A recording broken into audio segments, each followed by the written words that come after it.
সাবেক প্রধানমন্ত্রী শেখ হাসিনার ছেলে সজীব ওয়াজেদ জয়, মেয়ে সাইমা ওয়াজেদ পুতুল এবং শেখ রেহানার ছেলে রাদওয়ান মুজিব সিদ্দিক ববির সব ব্যাংক অ্যাকাউন্ট জব্দ করতে ব্যাংকগুলোকে নির্দেশ দিয়েছে বাংলাদেশ ফিনান্সিয়াল ইন্টেলিজেন্স ইউনিট।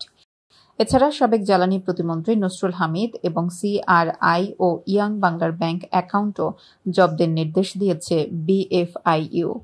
ব্যাংকগুলোকে প্রথম ধাপে আগামী ৩০ দিনের জন্য ওই অ্যাকাউন্টগুলো ব্লক করার নির্দেশ দিয়ে সোমবার আদেশ জারি করেছে বিএফআইইউ।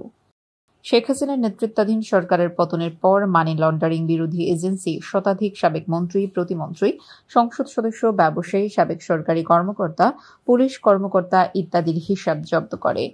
বিএফআইইউ একটি চিঠিতে মহিউদ্দিন খান আলমগীর, তার স্ত্রী সিতারা আলমগীর ও তাদের সন্তান যুক্তরাষ্ট্রের নাগরিক জয় আলমগীরের হিসাব জব্দের নির্দেশনা দিয়েছে।